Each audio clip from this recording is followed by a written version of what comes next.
let's take a look at Camel pose, Ustrasana. I'll show a few ways to enter and exit the pose. To begin with, you'll want to be in a kneeling position. Feet are pointed, shins are parallel, hip width apart.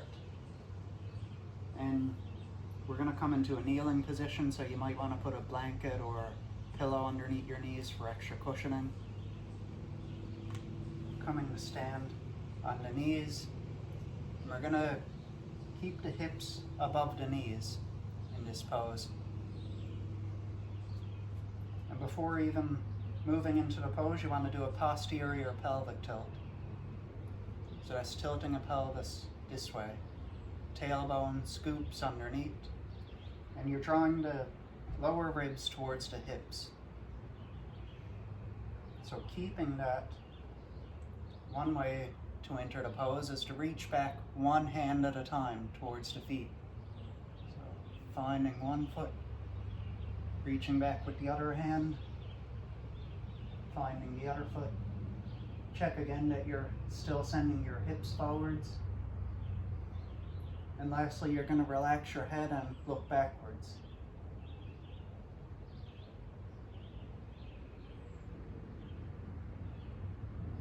Exiting the pose, you could do that one hand at a time, reversing that, coming back upright, and returning to a kneeling position.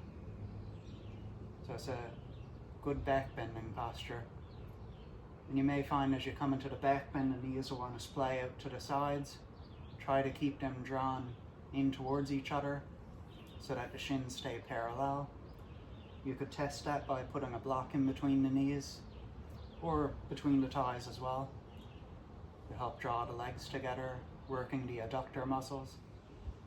Here's a second way to enter and exit from Camel pose. So again, beginning from this kneeling position, standing on the knees. This time we're going to reach both hands back at the same time. So again, as you lean back, keep the hips going forwards, tailbone scooping under, reaching back, finding both feet. Relaxing the head, looking backwards or up to the sky.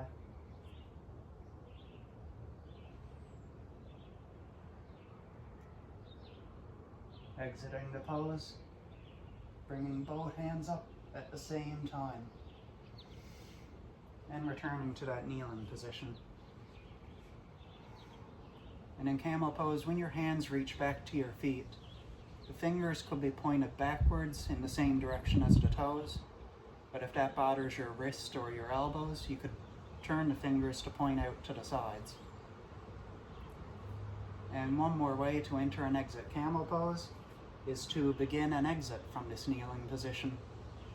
So bringing the hands to the feet first, getting a posterior pelvic tilt, rolling the spine up, bringing the hips over the knees.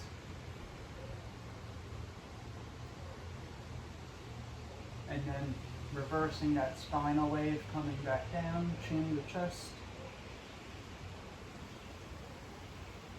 And sitting back on the heels. So there's 3 ways to enter and exit Camel pose.